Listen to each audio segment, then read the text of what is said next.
ദൈവനാമം മഹത്വപ്പെടുമാറാകട്ടെ. സമാധാന സന്ദേശത്തിലൂടെ എന്നെ ശ്രദ്ധിക്കുന്ന എല്ലാ പ്രിയപ്പെട്ടവർക്കും വീണ്ടും വരുന്നവനായ ക്രിസ്തുയേശുവിൻ്റെ നാമത്തിൽ എൻ്റെ സ്നേഹവന്ദനം. 1 ശമൂവേലിൻ്റെ പുസ്തകത്തിനകത്ത് 40 ദിവസം വെല്ലുവിളിച്ച് നിൽക്കുന്ന ഗോലിയാത്തിനെ ഒറ്റ കല്ലുകൊണ്ട് ദാവീദ് തകർത്തിട്ട് തൻ്റെ തലയെ വെട്ടിയെടുത്ത്, ഗോലിയാത്തിൻ്റെ തലയെ ദാവീദ് വെട്ടിയെടുത്ത് നിൽക്കുന്ന ആ ഒരു കാഴ്ച ശൗലിൻ്റെ മകളായ മീഖളിന് വളരെ ഇഷ്ടമാണ്. ശൗല് ദാവീദിനോട് പറയുന്നുണ്ട്, എൻ്റെ മകളെ നിനക്ക് തരാം, പക്ഷെ ഒരു കണ്ടീഷൻ കൂടെ, 100 ഫെലിസ്ത്യരെ കൊല്ലണം. എന്നാൽ ഈ ഉത്തരവാദിത്വം ഏറ്റെടുത്ത ദാവീദ് 100 ഫെലിസ്ത്യന് പകരം 200 ഫെലിസ്ത്യനെ കൊന്നിട്ട് വരുന്ന ദാവീദിനെ ഗോലിയാത്തിനെ കൊന്നതിനേക്കാൾ അധികമായിട്ട് ശൗലിനും തൻ്റെ മകളായ മീഖൾക്കും വളരെ ഇഷ്ടപ്പെട്ടു. കാരണം താൻ ചെയ്യുന്ന പ്രവൃത്തി ഒരു മനുഷ്യനെ കൊണ്ട് ചെയ്യാൻ പറ്റുന്നതല്ല.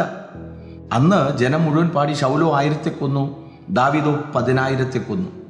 ഇങ്ങനെ ഇതൊക്കെ കേട്ടിട്ട് 1 ശമൂവേലിന്റെ പുസ്തകം 18-ാം അധ്യായത്തിൽ കിടപ്പുണ്ട്, മീഖൾ ദാവീദിനെ സ്നേഹിച്ചു. എന്തുകൊണ്ട് സ്നേഹിച്ചു? തൻ്റെ ജീവിതത്തിൽ താൻ ചെയ്യുന്ന കാര്യങ്ങളെ കണ്ടിട്ട് മീഖളിന് ഇഷ്ടപ്പെടുകയാണ്. എന്നാൽ അതിന് പിന്നാലെ യോനാഥാൻ വന്നിട്ട് തൻ്റെ വസ്ത്രം ദാവീദിന് കൊടുക്കുന്നു, ആയുധങ്ങൾ ദാവീദിന് കൊടുക്കുന്നു. ഇതൊക്കെ കണ്ടപ്പോൾ മീഖളിന് പിന്നെ ഇഷ്ടപ്പെട്ടു.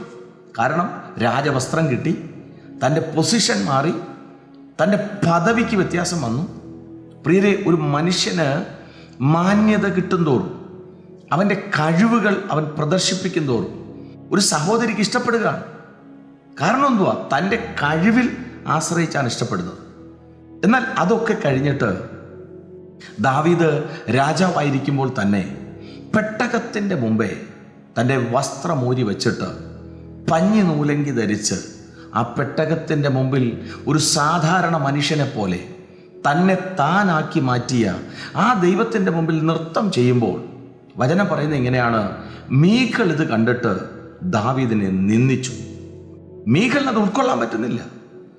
ഇതെല്ലാം കഴിഞ്ഞ് ദാവീദ് കുടുംബത്തിലോട്ട് വന്ന് തന്നെ അനുഗ്രഹിക്കാൻ വേണ്ടി വരുമ്പോൾ, തൻ്റെ ഭാര്യയെ അനുഗ്രഹിക്കാൻ വേണ്ടി താൻ കടന്നു വരുമ്പോൾ അവിടെ പറയുന്നത് ഇങ്ങനെയാണ്, നീ നല്ല രാജാവാണ്, നിന്റെ പദവിയൊക്കെ നീ അഴിച്ചു വച്ച് ഒരു സാധു മനുഷ്യനെ പോലെ, ഒരു സാധാരണ മനുഷ്യനെ പോലെ അതിൻ്റെ മുമ്പിൽ കടന്ന് നൃത്തം ചെയ്യുന്ന നിന്നെ സഹിക്കാൻ പറ്റുന്നില്ല. പച്ച മലയാളത്തിൽ പറഞ്ഞാൽ, ഗോലിയാത്തിനെ കൊന്നപ്പോഴും ഫെലിസ്ത്യരെ വെട്ടിയപ്പോഴൊക്കെ മീഖളിന് ദാവീദിനെ ഇഷ്ടപ്പെട്ടു. പക്ഷെ ദൈവത്തെ ആരാധിച്ച ദാവീദിനെ മീഖളിന് ഇഷ്ടമല്ല.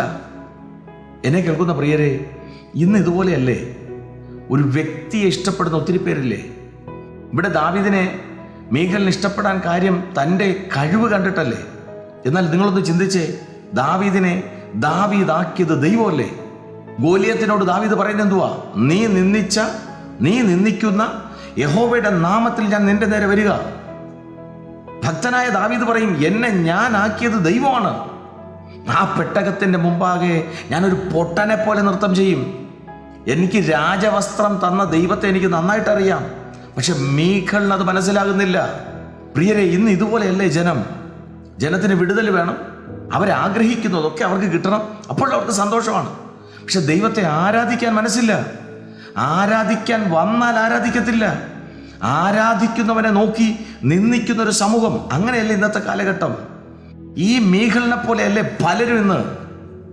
മറന്നു പോകരുത് പ്രിയരെ, വിശുദ്ധ ബൈബിൾ പറയുന്നു, ജീവപര്യന്തം മീഖളിന് തലമുറ ഉണ്ടായിട്ടില്ല.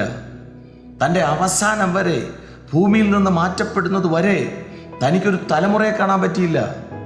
ദൈവത്തെ ആരാധിക്കുന്നത് ഇഷ്ടപ്പെടാത്ത, കേവലം ഭൂമിയിലെ താൽക്കാലികമായിട്ടുള്ള വിടുതലുകൾ ഇഷ്ടപ്പെടുന്ന ആരേലും ഈ സന്ദേശം കേൾക്കുന്നെങ്കിൽ പ്രിയരെ, തെറ്റിപ്പോകരുത്. പെട്ടകത്തിൻ്റെ മുമ്പിൽ നൃത്തം ചെയ്യുന്ന ദാവീദിനെ കണ്ടിട്ട് ആ ദാവീദിനോട് ചേർന്ന് നിന്ന് ദൈവത്തെ ആരാധിച്ച് ബലപ്പെടാൻ ഈ സന്ദേശം കേൾക്കുമ്പോൾ ദൈവം സഹായിക്കട്ടെ. വിശ്വസിക്കുക, പ്രാർത്ഥിക്കുക. ദൈവം വിശ്വസ്തൻ. God bless U.